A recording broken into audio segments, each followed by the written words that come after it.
Imagine this. A man walks onto a stage in Salt Lake City in December 2016. Behind him, under a black sheet, sits a gleaming, futuristic semi-truck. He calls it the Nikola One.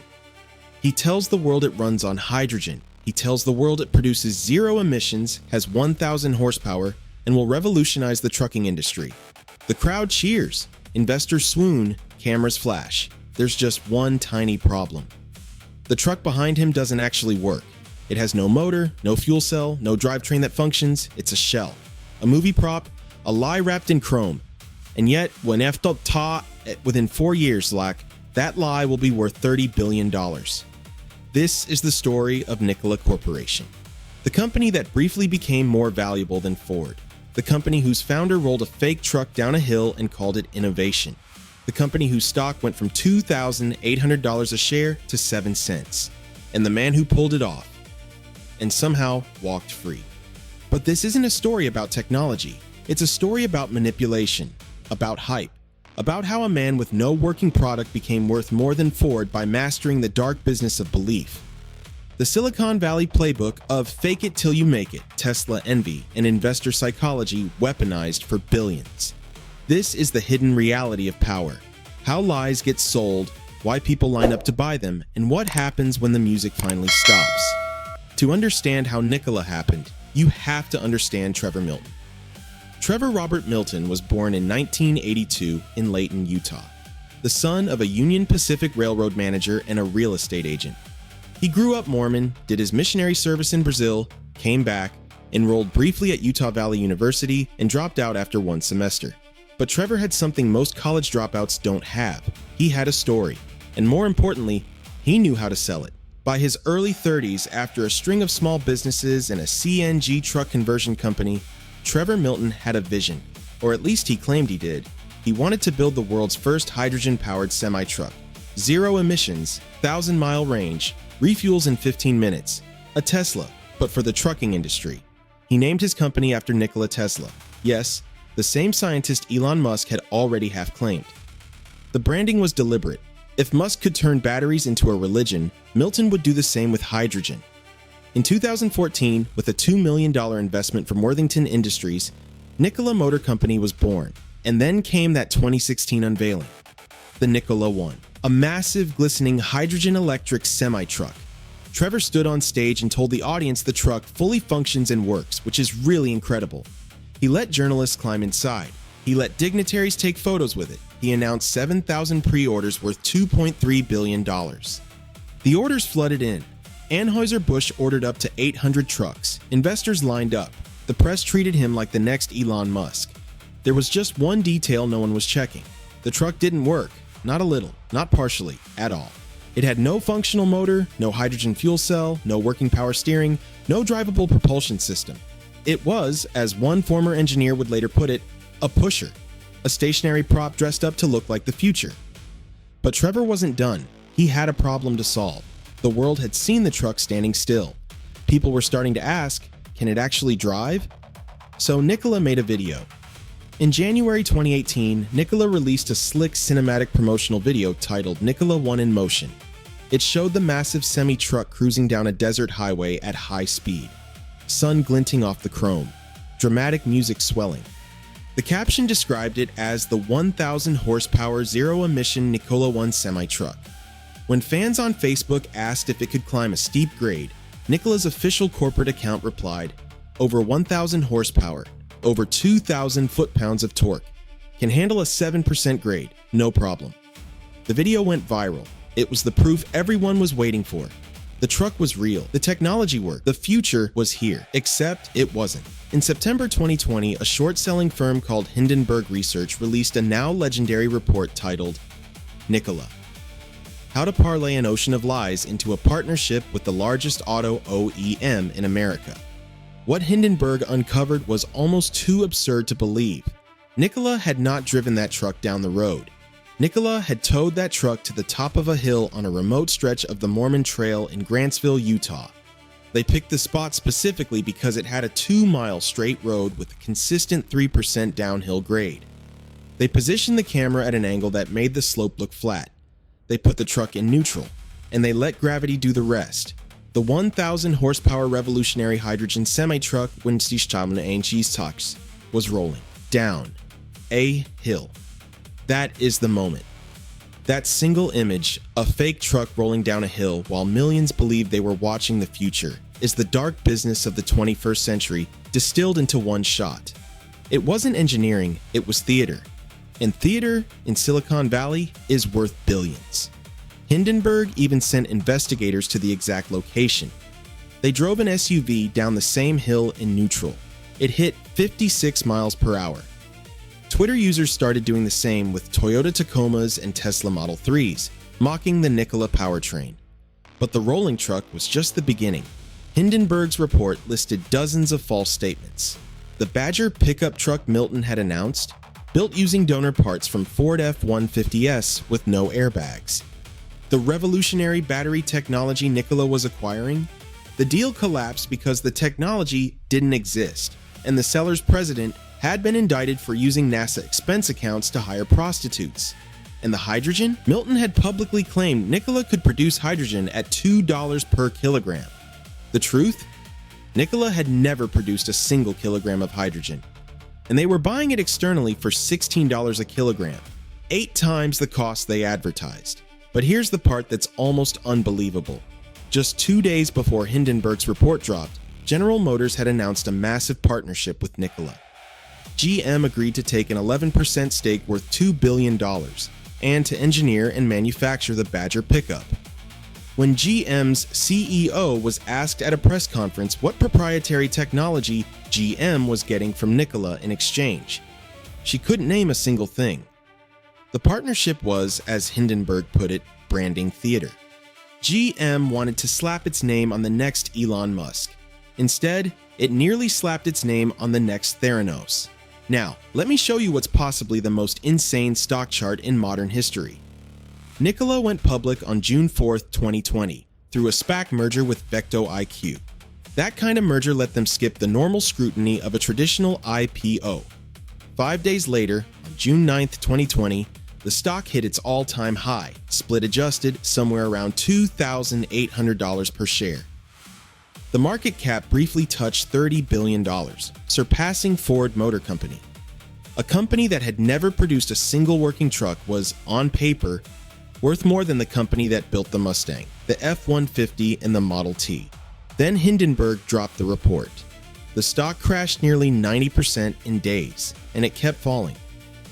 By June 2022, even after multiple reverse stock splits engineered to keep the share price above Nasdaq's minimum, Nikola was trading at $1,977 per share, split adjusted, then $140, then $65, then $14, then $2, then 44 cents, then 18 cents, then 7 cents, then 1 cent. If you had invested $100,000 at the peak in June 2020, by February 2025, your investment would be worth roughly $6. That is not a typo. The U.S. Attorney's Office later confirmed in court filings that ordinary retail investors, many of whom were retirees, blue-collar workers, and first-time investors lured in by Trevor's social media posts, lost tens and even hundreds of thousands of dollars. Some lost their entire retirement savings. Some had taken out loans to invest, believing they were getting in on the next Tesla. They weren't. They were being conned. On September 20th, 2020, 10 days after the Hindenburg report, Trevor Milton resigned as executive chairman of Nikola Corporation. As part of his exit deal, he kept his 91.6 million shares of stock, at the time worth approximately $3.1 billion. Let that sink in. The man who orchestrated the fraud walked away from his own company a billionaire on paper. But the law was watching. The SEC and the Department of Justice opened parallel investigations. In July 2021, a federal grand jury indicted Trevor Milton on 3 counts of securities fraud and wire fraud.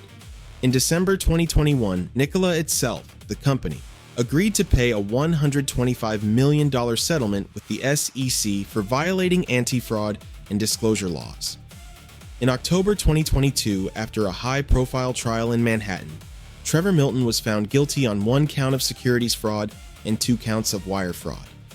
In December 2023, he was sentenced to 4 years in federal prison, ordered to pay $168 million in restitution, and fined an additional $1 million. He was also forced to forfeit his 4,678-acre ranch in Morgan County, Utah, a property he had famously commuted from by personal helicopter. The judge called the fraud deliberate and extensive. Prosecutors documented how Milton had personally posted dozens of false claims to social media, knowing retail investors were buying the stock based on his statements. He had used his own Twitter account, his own podcast, his own PR videos to inflate a company built on vapor. It looked like the system had worked. The fraudster was going to prison. The victims would be repaid. Justice, slow, imperfect, but real, had been served. And then the impossible happened. Throughout 2023 and 2024, while free on bail pending appeal, Trevor Milton did something interesting. He started donating money, lots of money. Over $3.2 million by his own and his wife's accounts flowed to Donald Trump's 2024 presidential campaign and to figures inside Trump's political orbit. In the month before the election alone, the Miltons donated more than $1.8 million to a pro-Trump super PAC. His legal team, by no coincidence, included Mark Mukasey and Twinishisinsis, a longtime Trump attorney, and Brad Bondi, the brother of Pam Bondi, who would soon become Trump's second-term attorney general. On March 27, 2025, barely 5 weeks after Nikola Corporation filed for Chapter 11 bankruptcy, Trevor Milton's phone rang. President Donald Trump was on the line. The president had signed a full and unconditional pardon. Milton posted a video to Instagram from inside his car. "Probably the best day I've had in 5 years," he said. "I am free. The prosecutors can no longer hurt me. They can't destroy my family." He compared his case to Trump's own legal battles, calling the similarities striking. When Trump was asked by reporters why he had pardoned Milton, the president said simply, "I think he was exonerated." He had not been exonerated. He had been convicted by a jury of his peers. Here is the part that should make every investor in America furious. Because of the pardon, Trevor Milton no longer has to pay the $168 million in restitution he owed his victims. The retirees, the blue-collar workers, the people who lost their savings, they get nothing. Not a single cent. The pardon wiped it all out. Meanwhile, on February 19, 2025, Nikola Corporation, the company itself, filed for Chapter 11 bankruptcy in Delaware. By the time it filed, it had between $1 and $10 billion in liabilities, fewer than 600 trucks ever sold, and just $47 million in cash. The company that had once been worth more than Ford was at the end worth less than a mid-tier Manhattan apartment building. The Arizona factory was sold off to Lucid Motors. The remaining assets were liquidated. On December 12, 2025, the bankruptcy plan went effective and control passed to the Nikola Liquidating Trust. The end of a company, the end of a dream, the end of an intricate fraud, and as Hindenburg had called it 5 years earlier. But Trevor Milton's story does not end in bankruptcy court, because in October 2025, and 7 months after his pardon, Trevor Milton announced his next venture. He had acquired Cyberjet Aircraft, a Utah-based private jet manufacturer, and he had installed himself as CEO. He announced plans for a new business jet, the SJ-36, and began hiring key engineering talent from his previous ventures. Translation: dozens of former Nikola engineers now work at Cyberjet. The same playbook, the same charisma, the same pitch deck, just with wings instead of wheels. When asked about Nikola's bankruptcy on the very day it was announced, Milton posted a long message on X claiming he was the real victim. "When I left the company," he wrote, "I left them almost $1 billion in cash. This is what happens when you frame a founder for a crime they didn't commit, destroy the company's brand, lie to shareholders, take huge salaries, pillage the company's IP, and run off." He even tried to buy Nikola's bankruptcy assets back through a shell company called ISSOLLC. A judge denied his request to even tour the factory. Nikola's lawyers called it nothing more than a publicity stunt. So, what do we learn from the Nikola story? A few things. We learned that on Wall Street in the SPAC era, a charismatic founder, a slick video, and a Tesla-adjacent narrative could be worth $30 billion, even with no working product. We learn that retail investors, especially those drawn in through social media, can lose everything to a man who literally rolled a truck down a hill to fake a demo. We learn that short sellers like Hindenburg Research, for all the controversy around them, sometimes do the work that regulators, journalists, and auditors fail to do. We learned that a 4-year prison sentence and a $168 million restitution order can vanish, poof, with a phone call from the right person after the right donations to the right campaign. And finally, we learn this. In the world of modern finance, the line between visionary and fraudster is sometimes drawn not by what you built, but by who you know when the music stops. Trevor Milton built nothing. His company built almost nothing. And yet today, he is free. He is rich. He is running another company. While the people who trusted him, the ones who bought NKLA at $2,000 a share dreaming of being early to the next Tesla, they are left holding stock certificates that aren't worth the paper they're printed on. The Nikola one never drove, but Trevor Milton somehow got away. That is the hidden reality of power. Not laws, not technology, not even truth. The real engine of modern wealth is belief, and the men who learn how to manufacture it walk away rich, free, and ready to do it all over again. The truck never moved, the money did. Now I want to hear from you. Drop a comment below and tell me, do you think Trevor Milton's pardon was justice, or was it a betrayal of every investor who lost money to his lies? Should financial fraudsters be eligible for presidential pardons at all? And the bigger question, how many other Trevor Miltons are out there right now, on stage, in front of a curtain, selling you a truck that doesn't drive? Hit the like button if you want more episodes like this one. Subscribe so you don't miss the next file. And share this video with someone who's ever invested a single dollar in a company they didn't fully understand. Until next time, stay sharp, stay skeptical, and remember, the most expensive stories are usually the ones that sound too good to be true.